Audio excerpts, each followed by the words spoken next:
was brought to my attention by my old friend who decided to explore psychic realms in his life and find not only the ability to tap into psychic realms, but the convergence of consciousness and psychic awareness. And that journey led him to John Friedlander. So let's bring him on. Here he is, all the way from Michigan, John Friedlander. Morning, John. Yeah, hello. Can you hear me? I can hear you. Okay. Oh, hi, John. Sorry, I thought this other 619 number was you. Thank you for calling in. No. All right, well, you're here. Welcome to the show. Okay, good. Thanks for coming. Am I on the right line? Did I call you No, you're using good. the right number? Yeah, you're live. You're live on arrival. Okay, so what shall we talk about? Well, let's talk about you, first of all, and then let's get into your book, and let's talk about psychic awareness and consciousness and where the twain converge. But let's talk about you and find out more about how. When I have people on the show, I'm always interested in their path and how they came to certain points in their life to begin to do what I call their work or the work. And for everybody, it's a different point in their lives, and it's a different part of their story. And you apparently, you were a lawyer, right? Isn't that what you were trained as a lawyer? Yes. Well, I actually got interested in spiritual work before I went to law school. Okay. I actually had fun in law school, maybe more fun than than was really consistent with my progress as a lawyer. I went to Duke as an undergraduate and explored various things. And one night in 1969, I was listening to John Coltrane and just had this incredible experience with the drummer. I think his name was Elvin Jones. Was that Ali Rashid or Elvin Jones? I think it was Elvin Jones. Okay. And I was listening to the record of Love Supreme, and it just he did something, and it just did something with my mind, and I started listening to Coltrane, and he was a mystic. Before that time, I had been an atheist, but I got interested in mysticism, started doing yoga meditation. I was already planning to go to law school. Mm-hmm. So I went to law school in 1970, but I was really pretty much a full-time yogi.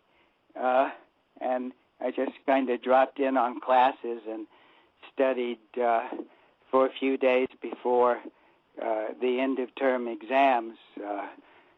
Did well enough to pass, but not great. Right. And then after law school, before I started practicing law, I had the great good fortune to study with both Lewis Bostwick personally, who's the founder of the Berkley Psychic Institute, mm-hmm. and Jane Roberts in her Seth classes.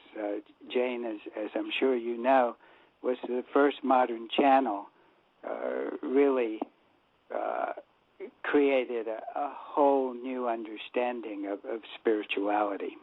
Mm-hmm, mm-hmm. That's true, absolutely, yeah.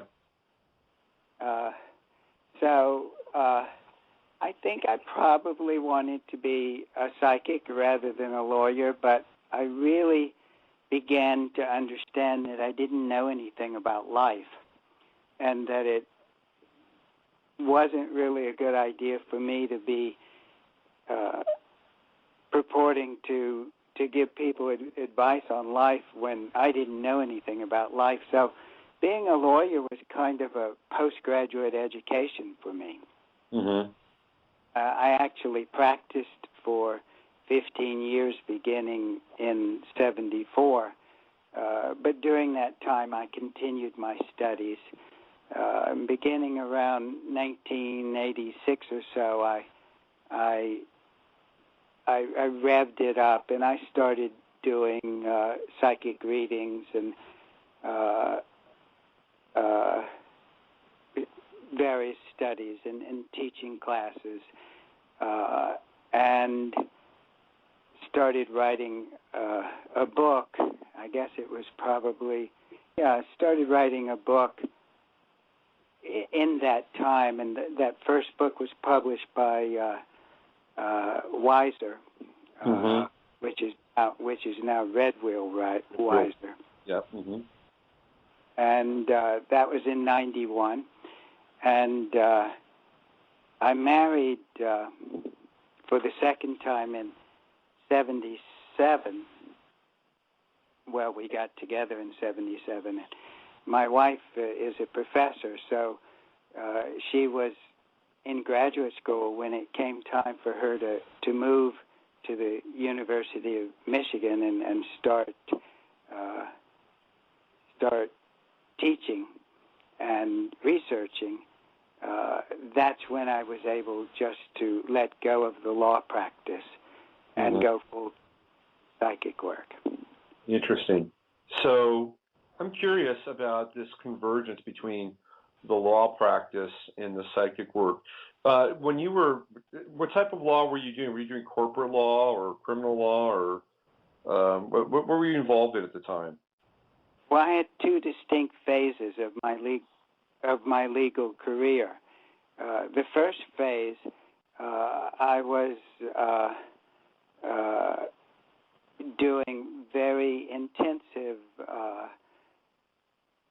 plaintiffs' business tort work. It's a very intense specialty involving things like antitrust and other sorts of things, where I would represent plaintiffs who had been put out of business, but did a lot of franchise work where the dealers had put various franchisees out of business. It was really very interesting. Every one of them either had a heart attack or a divorce or both. Wow. It was fascinating work, and I worked with some people who, in college I had been a math major, and I never really learned how to write, even all the way through law school. And that was really a big constraint. But with the mentoring I received from lawyers, I don't know if this sounds like a good idea, I learned how to write at least simple, straightforward, descriptive prose. And I really enjoyed practicing law because I was learning so much. Mm-hmm. And then in the second part of my career, I went out on my own and just worked for just normal people who'd come in and have a will or some kind of lawsuit, or they'd be in business. They're a really small business. I did immigration work. I did anything I could get, like a lot of sole practitioners. I really enjoyed that too. When it towards the end, though, I'd had enough of being a lawyer. I really, as I said earlier, I considered being a lawyer my postgraduate education. Mm-hmm. I think I really learned a lot about people and about how to get things done. And I was ready to go back to psychic/spiritual work. Did those two worlds ever converge with you while you were a lawyer, where you would employ you put on your psychic cap on, and even if you wouldn't put it on, you may get impressions or insights or hits on somebody. Did that happen for you while you were in the practice of law? I don't know that it happened that much in that way for me. What's I guess kind of ironic is I do have clients who are lawyers or business people operating at various high levels. And I've been able to help them cultivate their ability to not just to get impressions, because that's of more limited use than you might imagine, but to get great insight into the people that they're communicating with their clients, with judges, with adversaries, and to hone and enhance their conversation, their skill in talking and interacting with people. Mm-hmm. So it's less a matter of getting some sort of hidden piece of data that is the key to winning a case. It's much more about enhancing your people skills. Mm-hmm. And that is much more effective at helping you be an effective lawyer, effective business person, an effective homemaker, whatever. Right. Well, let's go back in time. Let's revisit your experiences at BPI and with Jane Roberts. So you're there with Lewis Bostwick, who's the founder. What was this, like with the early 70s? Is that what we're talking about, or at that time? Yeah, this was right after I graduated from law school in 73, mm-hmm. and I arrived at BPI. I think Lewis had been running the school for since January of that year. He just had a very sad automobile accident where he lost his wife, and he was recovering from a serious toe injury that had gotten infected. I was pretty much of a hippie at that time. I mean, not literally, but I was pretty clueless. And I heard about this guy who systematically, I'd been studying yoga for several years, and my model for what you did is you found a guru and you went and sat at the guru's feet, and you lived in an ashram. So I heard about this incredible teacher in San Francisco who systematically taught people various powerful consciousness techniques. Mm-hmm. So my then girlfriend and I got on a plane and flew to the Bay Area with no sort of plans, and just sort of turned up on the doorstep, and this was an entirely different school, and I needed to grow up, or they weren't just going to let me sleep on their floor. Mm-hmm. So, but they were very helpful. We scurried around, got a place to live, and I started studying there.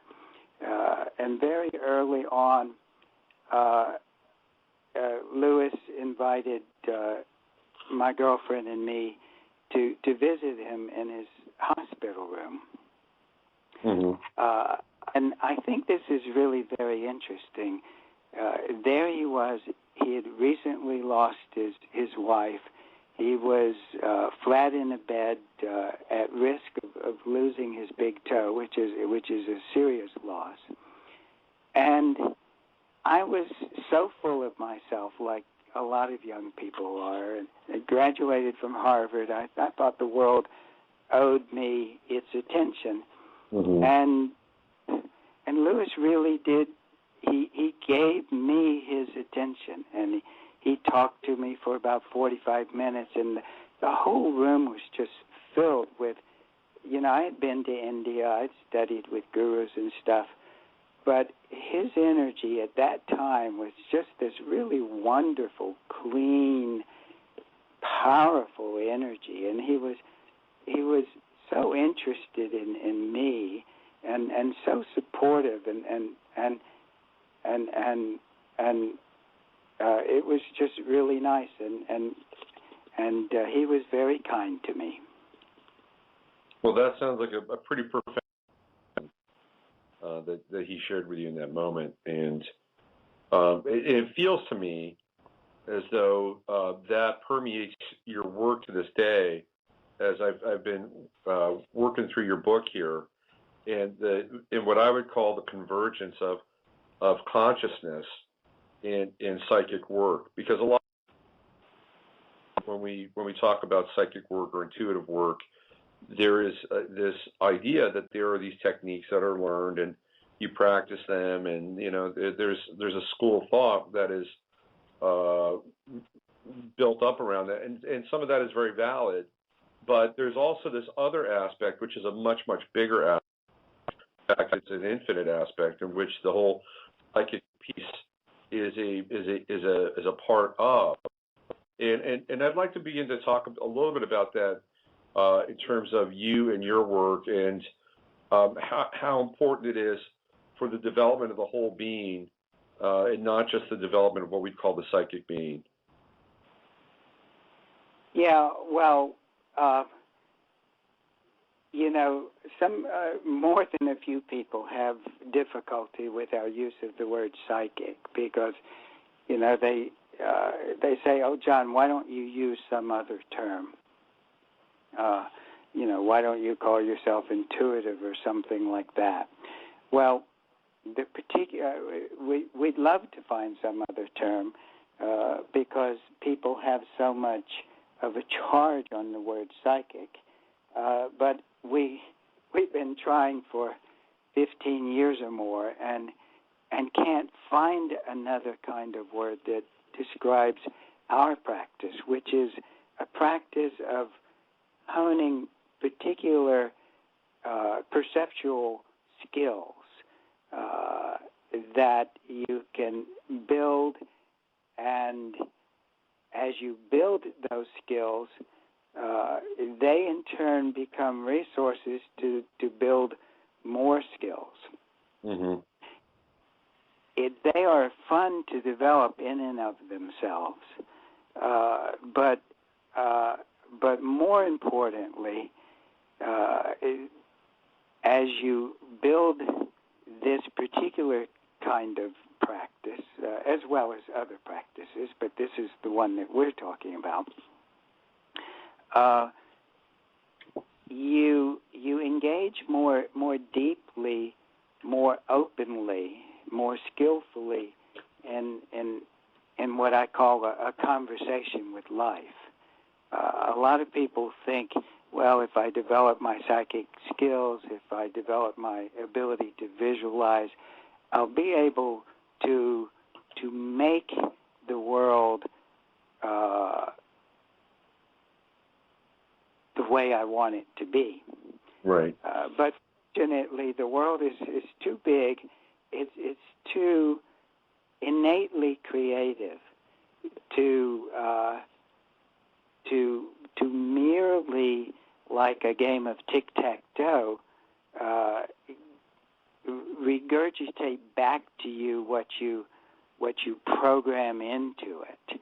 The world has an intrinsic creative rhythm to it, so that as you engage it answers you back with more than you put into it. And there's always something new that emerges. There's always the unsuspected. In my first book, we quoted a channel who said, everybody wants to be spontaneous, they just don't want to be surprised.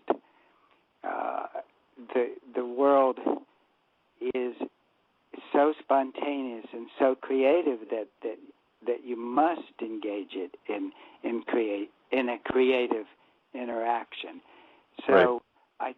That's what you're referring to as consciousness, and where the psychic comes into that is that as you develop your psychic awareness, you have a bigger warmer, richer, more skillful engagement with that spontaneity that can't be stopped, nor would you want it to.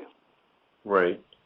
It seems to me that for many people, that the desire to be psychic would be born out of some need to have more control over their environment, i.e., they could predict what's going to happen, or read people's minds, or in essence, to give them more of a sense of safety and security, whereas what you're talking about in a much bigger and expanded view of this, it has nothing to do with that at all, and everything to do with opening to much bigger vistas and the actually letting go of control versus trying to harness it and use it in a very directed fashion. Am I correct in this assessment? Yes, I think that's a very nice restatement of what I'm trying to get at. Now, of course, as you do develop your abilities, you can start to see how people think and where they're in pain and where they're open, and but far from giving you more control, the more you see, the more of the unknown you see. So as let's say my co-author Gloria and I, we talk twice a day, and we can see a lot of what's going on in the other person's mind, and that really is wonderful, and it really enriches things. But far from having us control the other person, we actually learn how to be less enmeshed with the other person and more open to letting them be who they are and to surprising us. Mm-hmm. That's wonderful. Absolutely wonderful. One of the things that you touched on just briefly in our last little exchange here is this concept of pain, and understanding if a person is in pain or not. And I ran across this in your book, and I want to read this. It's chapter 19, Pain and Punishment, and I thought it was quite profound, actually. So I wanted to share it with people. Here you write this: life often hurts. The Buddha was right when he observed that life inevitably brings loss. We love someone and they suffer a sudden setback. We age, and even if our health is wonderful, we're not like 20-year-olds. Desires are inexhaustible, and no matter how many desires are fulfilled, others are not. Until you can accept the fact that there is pain, you're not going to have a reliable happiness. Can you speak to that a little bit? And when did that realization come into your life? And obviously, we're living in a time, for me at least, in our collective history, where the pain threshold is getting higher and higher for a lot of folks, in terms of the economy, in terms of the social drama and social trauma. And so not only do we deal with individual pain, but we're also, for a lot of us that are sensitive, dealing with collective pain. And I'd love for you to be able to speak to this topic of pain, and what we do with it, how we deal with it, and where we can transform it.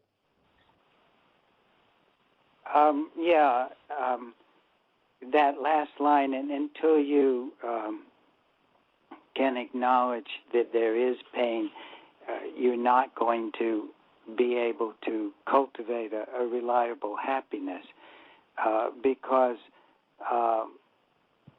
if you can't acknowledge that pain is part of life, then whenever pain arises, you'll get rigid, you'll get reactive, you'll become unresourceful, and you'll be really shocked.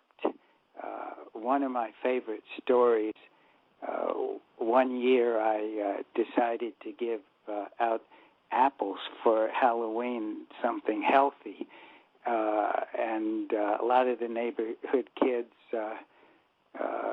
were not particularly happy about that, but the most amusing interaction, this really, really cute little boy came up with his pail, and his mother stayed off the porch, and you could tell this was his first Halloween. Mm-hmm. And he was just so thrilled that all these people were giving him candy. And he came up and knocked on my door, and I gave him an apple, and he looked at me and he said, "I don't like this." And his mother tell him thank you, and he said, "But I don't like this." So I think a lot of us are kind of shocked. We think that all we're supposed to have is candy, and sometimes we get an apple. And if we're not prepared for that to be part of our life, then we're just not going to have a chance to be reliably happy. Did I respond to your Yeah, I think question? so. I mean, I think so because I mean it's I know for myself and I think for a large majority of the people that listen to the show or follow my blog, we are engaged in this whole notion of the social question, the social milieu. And on one level, it's illusion. I get that. And on another level, it's not illusion because it's very real and impacts people's lives. And we've been through these periods before in history. It's not like we're entering any new territory in terms of the contraction of resources or services or rights or freedoms or anything like that.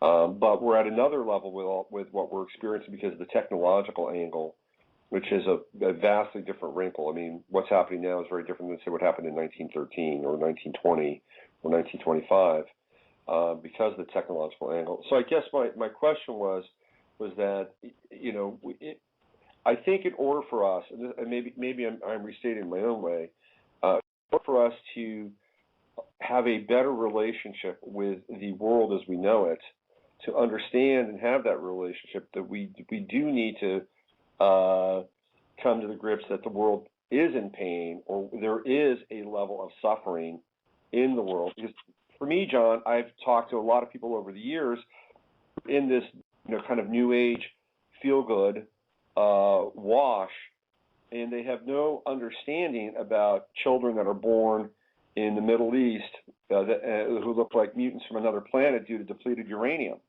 And because it's not in their consciousness and they don't know about it, they don't understand it, and yet they're, affirming that Saint Germain is going to, bring them $1 million later in the day. I mean, I'm over the latter part, but I guess what I'm trying to get at is that I think that and maybe you approach this in your work to the degree that you have or can or that we do need to have a collective understanding of the pain and the suffering of this world in order to ultimately have a much more healthier relationship to it. I guess that's the long way around to getting to what I was trying to share with you. Yeah, I think we do. And in that chapter, we go on to, my co-author and I go on to talk about what the spiritual purpose of pain is. And as human beings, we use pain to punish one another. Mm-hmm.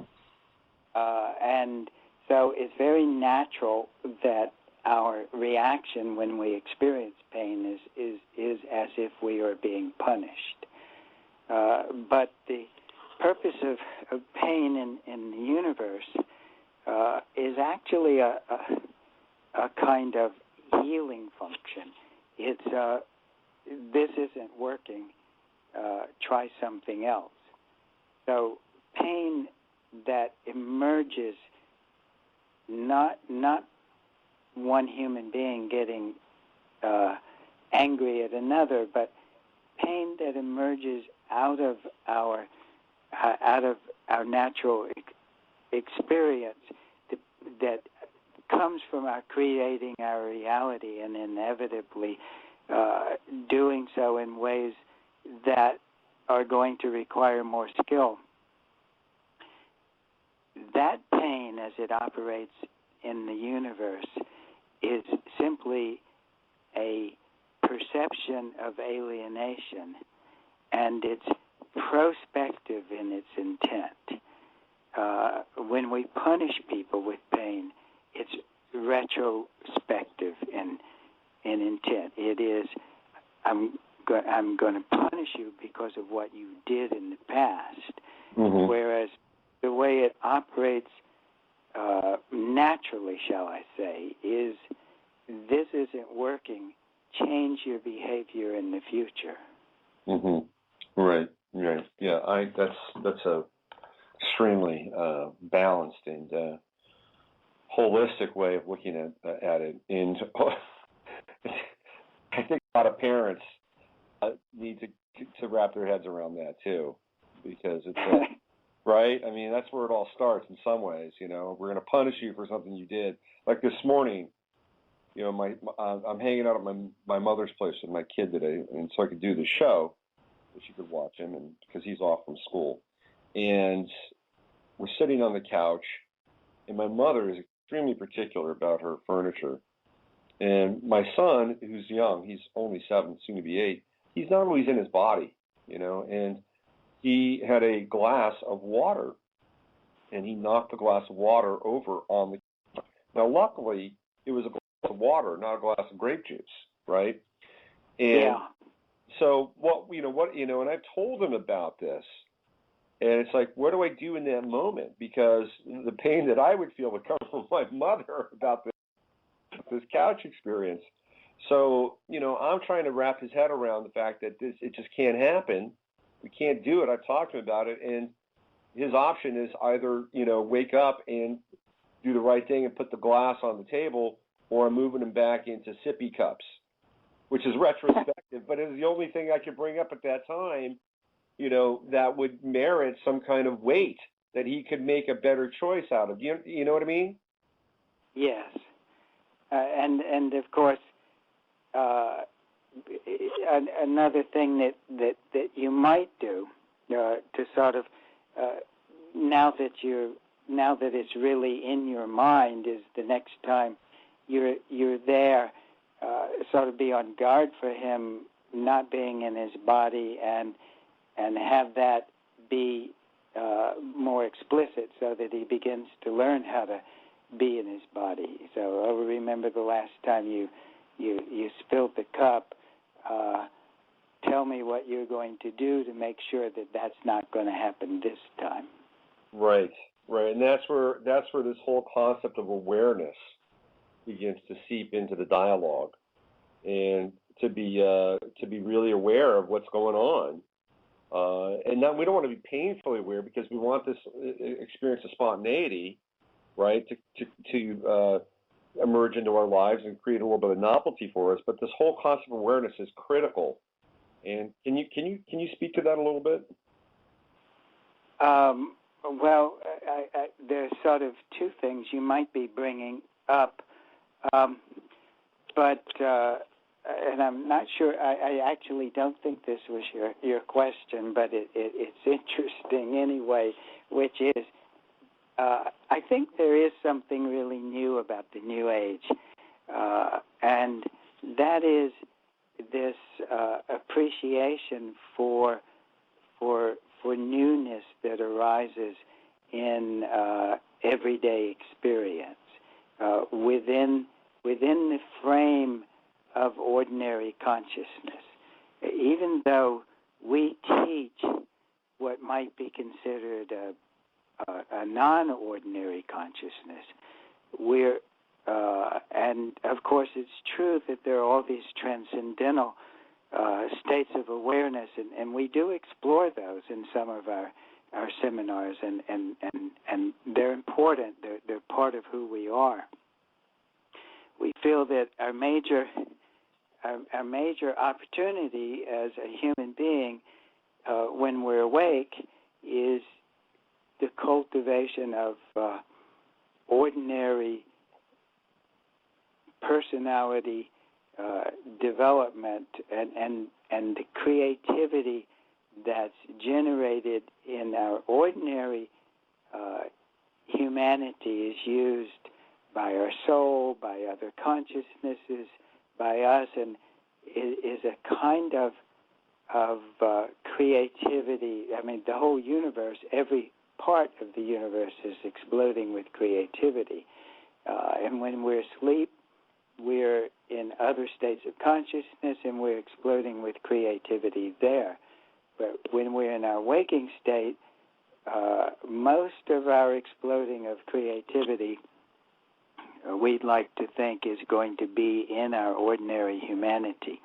Now, with that happening, mistakes are inevitable. Mm-hmm. And so you have this kind of dynamic tension, which is shown by the Tao sign with the yin and the yang, with the play of order and chaos. Mm-hmm.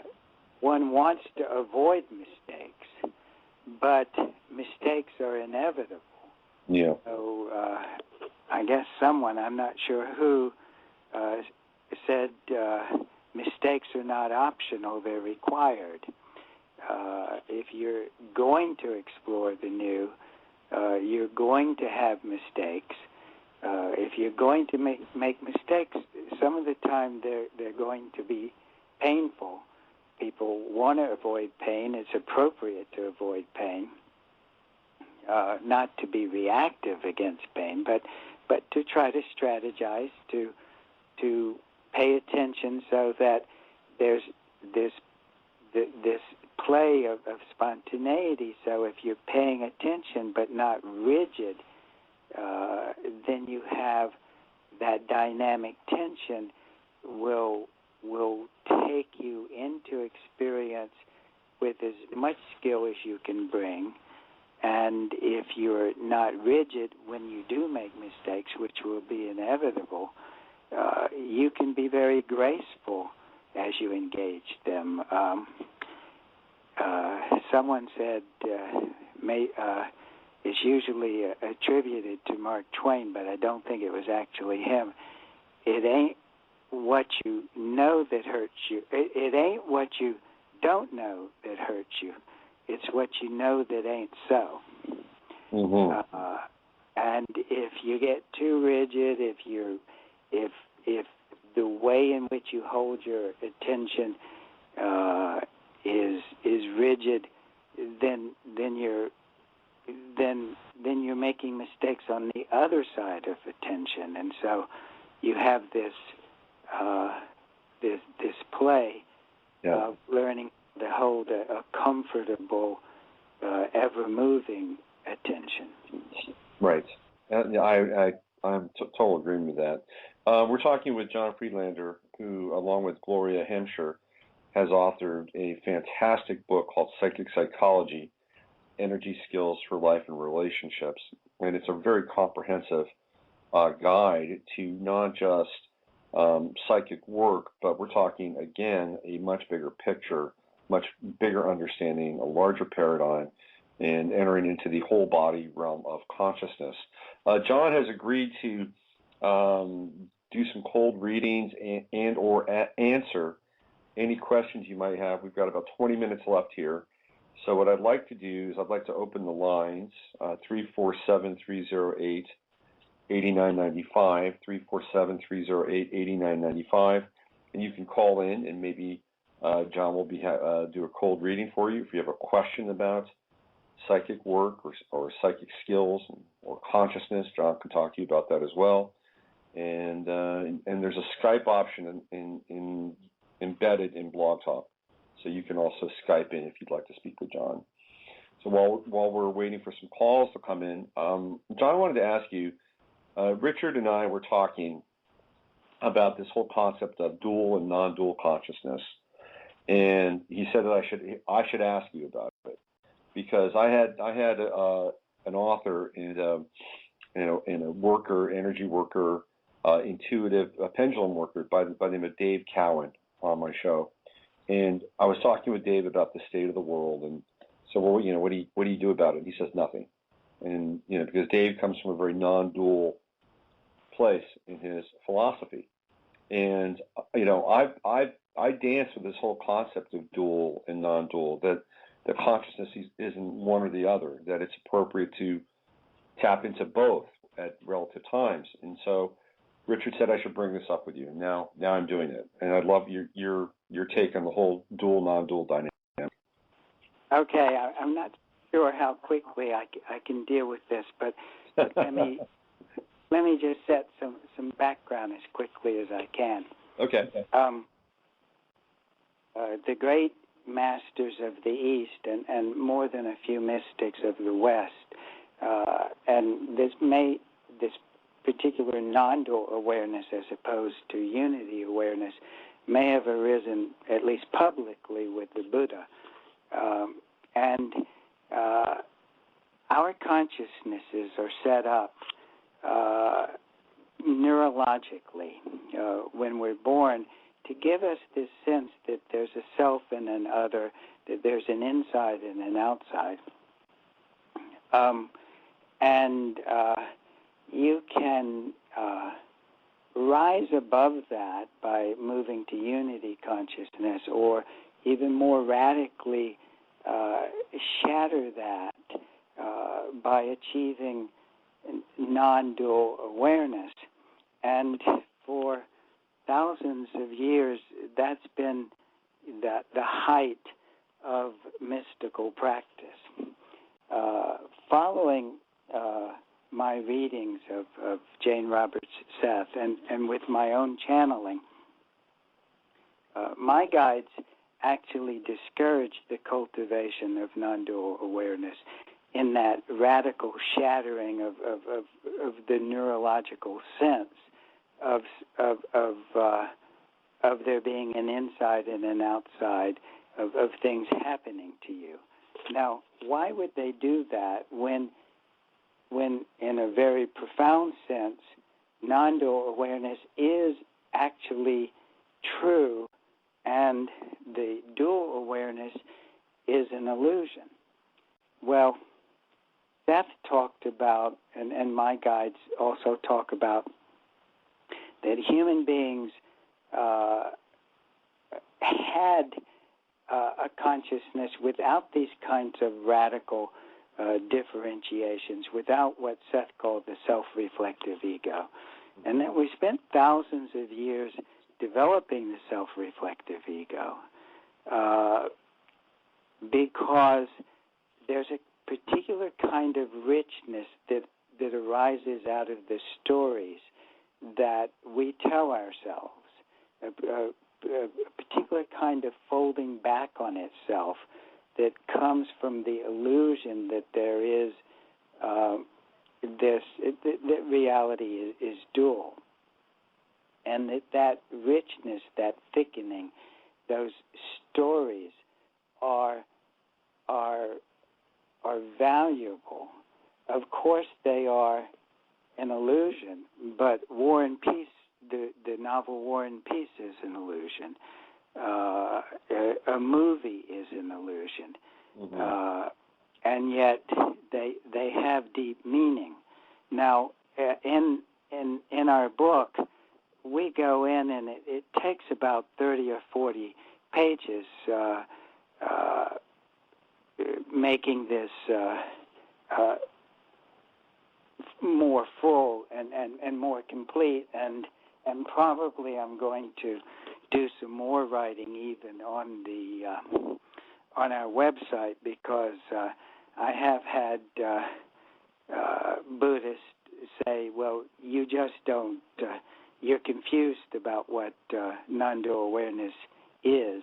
It's possible that I am, but I think I can see clairvoyantly what it is quite well, and I can experience it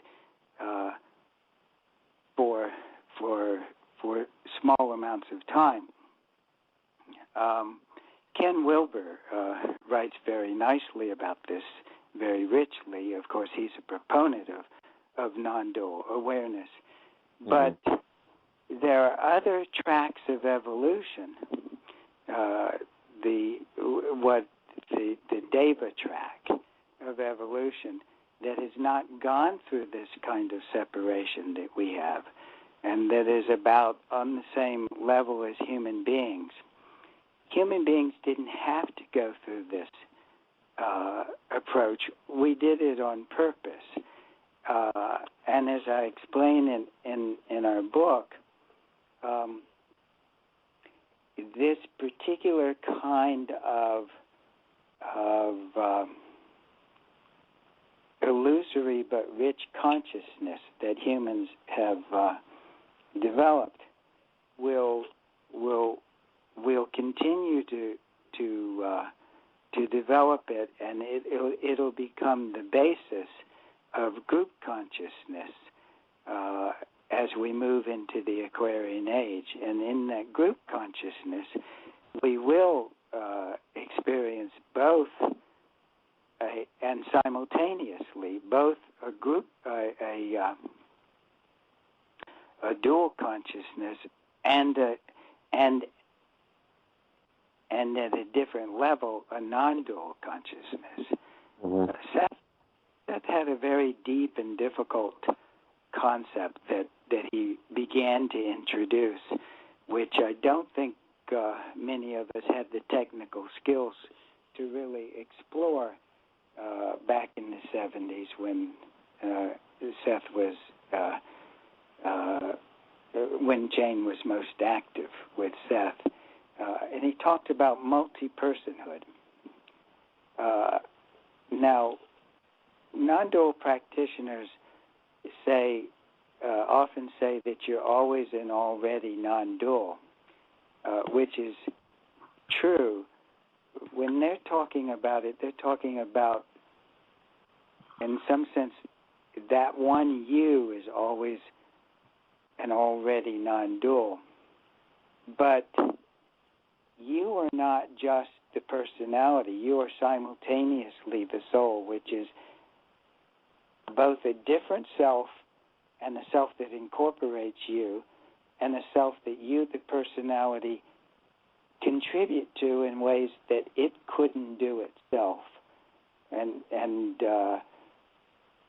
our last seminar, we explored the Hindu Atman. And it's part of you, it gives rise to you, and yet you contribute to it. And there's all these different selves going on simultaneously. And this sounds perhaps a lot like unity consciousness, but this is actually something different from unity consciousness. This is all these different selves going on simultaneously, and they are you, and and most of them are already non-dual. So when you choose not to be a non-dual practitioner here, it allows you to throw much more of your effort into generating the stories that you can generate for yourself in what's called conceptual as opposed to non-conceptual thought. Mm-hmm. And most Buddhist practitioners will say, well, why would you ever want to be in conceptual thought? It's sort of like saying, why would you ever want to read War and Peace? Right. Because all that pain and all that glory is glorious. Right. Well, that's it's a huge topic, and we could probably spend a weekend just diving into that. But unfortunately, we only have 9 minutes of real time, and we have a few minutes afterwards. We can continue to talk, even though the stream will be ending. We'll still be able to resurrect this on the podcast. So what I'd love to do is I have two people that have decided to jump in here and speak with you, and I'd like to bring the first one on. They're calling from, it looks like California. Let's bring them on the show and find out who they are and what they'd like to ask you. Hi, thanks for waiting. You're on the air with Robert and John. Where are you calling from? Who are you, and what would you like to talk about? Oakland, California. Tiger Kate. Hey, Tiger Kate. What's happening? This is a fabulous show. Thank you so much. There are a number of people on the chat who would enjoy hearing you, John, say a few words about Robert and the work that he is doing on the planet. And if there's a few more minutes, I myself am a Gemini working to birth superstar healing, and have been this week working on writing a piece called About Me, and thinking about what perception do I want to relay to the world about what I want to contribute in the transition that we're going through on the planet, and what I have to contribute. And it occurred to me, Robert had shared with me, we met a year and a half, that something about water. And I realized growing up, I'm always attracted to water. I'll walk by a fountain, I'll put my hand in water. And I'd be curious if you could provide any insight as I'm birthing this idea and this concept. Wow, that's a lot of stuff. Okay, let me look at. Forget about me. Just focus on Kate. I'm okay with my story for now. Okay. Well, the first thing I see is when I look at you is that just a really strong healing ability. By the way, when we talk to people, they tend to stop breathing, and then your aura stops moving. So if you'll just kind of start breathing again. Got it. There you go. So you really have this really lovely healing energy. That's healing energy that you actually hook up with. And I don't know if you realize that you channel a lot of healing. And there. So you I do. Really I'm learning that. Well, you really do. You really do have this lovely healing ability. I would encourage you to develop more technical skill, like you might find in our book or other systems, because the power that you're looking at running through you can throw your personality off if you don't have the technical skills to sort of turn to open up to it in such a way that it's healthy for your body and your personality, and then at other times in the day work more directly on your personality. So that's the thing that jumps out at me. Another that I'm kind of seeing in your space, a lot of people as they open up into this start feeling an urgency to make a big impact. And I see you sort of wavering between a kind of nice, balanced, sort of playful, let's see what will happen, let me engage the world, which is what I would encourage you to do, and then some sort of sense of urgency of, I've got to make an impact. Ramdas, I think it was Ramdas, said something that I read years ago that was just really nice, and he was talking about, you just do what you do, and if it makes a big impact, fine, and if it doesn't make a big impact, fine. I think that's a really safer way to go about this. As we wrote our book, I really tried to work hard at not kind of insisting that the world hear what I have to say. I like what we've written, and to some extent, a lot of it is somewhat channeled, so it's fun even for me to read. But I'd prefer to let the world decide whether it's waiting to hear what I say. I mean, I'll go on a radio program like this to sort of let it get a hearing, but I don't want to set something up that kind of insists that this is so important, you have to run down and get it. This is your money. Maybe it isn't important to you. Maybe you could have used that money for something else. I'd like to let it happen.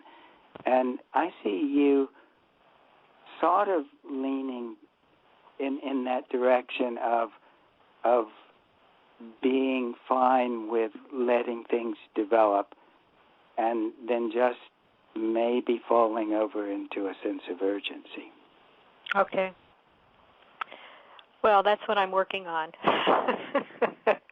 Letting go of the urgency so it feels authentic and natural and fun. Yes. And if you have fun, then you'll reach the people who are interested in what you have to say. And what else would you want? Right. All That's right. true. Excellent stuff. Hey, thanks for calling in, and you hit me up sometime if you want to, hang out in Point Richmond or do a lunch again.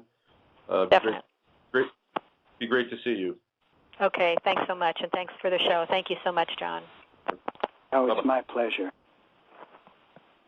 Okay, we're going to be leaving the stream now, and the rest of the show, as we finish off here with one more call from Janet, will be on the podcast. So everybody, I want to thank you all for listening today and joining in, and thanking our guests, Constance Denby and John Friedlander. So I'll be signing off now officially, but we'll be continuing this for at least another 10 minutes, and we'll appear on the podcast. And I'll see you on Monday for the Monday mashup. Okay, let's go to Janet here, and we're going to see what Janet has to say. Hi, Janet. Hi, I'm here. Are you there, John? Yeah, hi, Janet. What would you like to talk about? To you. I'm It's Robert's a pleasure to talk to you, too. And we've been acquainted for a while. And since you're the psychic, I couldn't resist calling in. I'm working right now on some pretty deep stuff. I'm doing some writing. I've had an interesting life. I've had a lot of reinvention of myself. I'm currently working with a pretty good, she's called a spiritual response therapist, and also, with Robert. And she tells me I have some very unusual parts of my multidimensional self. I don't know, just kind of what do you see coming up for me in the next few years? I'm just, still sort of in my second Saturn return, since Saturn is retrograde and it's going to go back to my natal Saturn placement. So just kind of a second Saturn return reading. See what you come up with, maybe. Yeah, well, hi, Janet. You must have a lot of Scorpio somewhere in your chart, because you're gonna you do nothing but reinvent yourself every couple of years, and you're not going to stop. And that doesn't have to be painful. That can start to be a lot of fun. I'm actually a Scorpio rising, and actually I have no Scorpio in my chart whatsoever. None. That is just so weird. I'm not. I have my chart right here. I could read you the whole thing. I'm Sagittarius rising, Sagittarius sun, Sagittarius Mercury, stellium in 2 in Aquarius, stellium in Libra. No Scorpio at all. Nothing. Well, you might have some progressed planets in Scorpio, so that's a possibility. Oh, okay. Well, yeah, not only that, but sometimes they're in some sort of reciprocal situation, or maybe this is what your mentor was referring to as interesting aspects of your multidimensionality.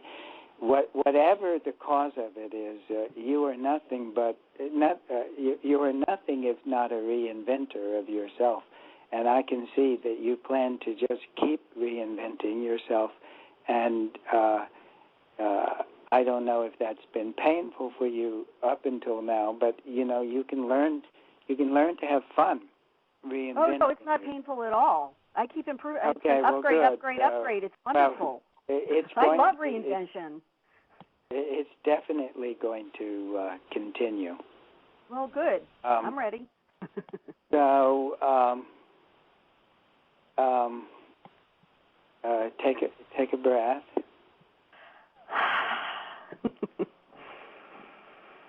So, I'm not really clear what your question is. You really do seem to be on your road. There's one little sense in which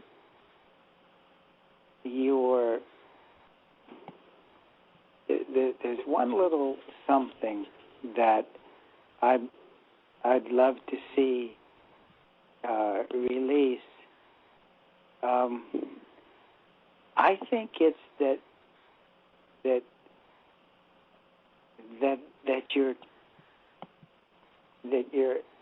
you're mostly committed and open and fine with being yourself and being in process and constantly reinventing yourself, but not frantically reinventing yourself, just naturally reinventing yourself. And all of that I really like. But there's one part, and even though I've been talking for decades about this, as I do it all the time myself, is that sense that if you just get one thing more right, then you'll be cool. Well, there's always I'm always thinking to myself, oh, okay, as soon as I fix this part of myself, then I'll be really, I'll be really fine. But as soon as I finish that part, then there are two more parts that sort of pop up that I want to work on. And so there never is that kind of completion. And I know you already know this, but it's good to remind yourself that completion is not the object, that the flow and the play is the object. And when you're in that flow and play, and when you're, no matter how many things you've changed and improved about yourself, if you're aware, you will always see things that you would prefer to, to grow and change. And if instead of letting that be just a little bit of an invalidation, if you can let that instead be a validation. A teacher in the Bay Area that I like named John Fulton says it this way: instead of saying, I have to fix this about myself, you can say, I have this that I can grow and change. You hear the difference between those two? Absolutely. and that's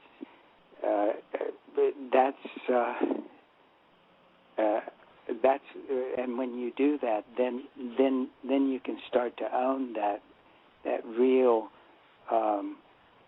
centered, growing self that you are. Not happy about everything, but fine with it as it is and as it's growing. So many people, when they've reached their second Saturn return, they're just kind of stuck. And to me, it's just been the most liberating and has started tremendous movement. So you're never going to be stuck. No. I mean, even when you're stuck, you're not going to be stuck because you're constantly reinventing yourself. Well, thank you very, very much for your kind words. And I hope you can come back to the Farcast again. Okay, I hope I can too. Thank you very much. Thanks, Janet. Bye-bye. Take good care. Okay, bye-bye. Okay, well, John, that's it. We've reached the end of the line. We pulled into the station here. Okay, well, fantastic. I loved talking with you. It's such a pleasure. The book is, I think it's like 350 pages. So there aren't a lot of people who read to chapter 19 before an interview. So I'm really pleased and appreciative. John, it's absolutely my pleasure, and I love your work. And let's try to get you back on the show somewhere down the line if you're doing a major seminar or you have a kind of a major announcement in your world. We'll love to get you back on here and talk some more and dip back into your material. It's been a real pleasure. Well, it's been a real pleasure, and I'd love coming back on at such a point. Thank you. Okay, take good care. That's John. Bye.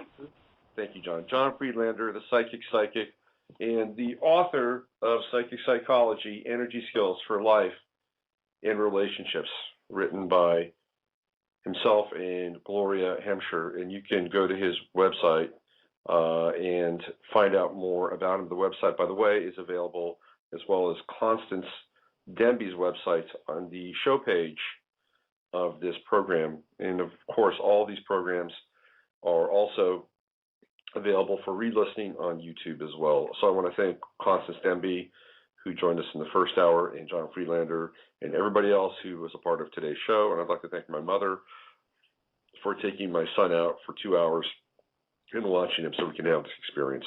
Don't want to lose sight of that. All right, use your head to discern what's real, your heart to stay open to what's possible. Let's get out of here with a little more space base, some mini space base from Constance Demby. I'll see you on Monday with the mashup.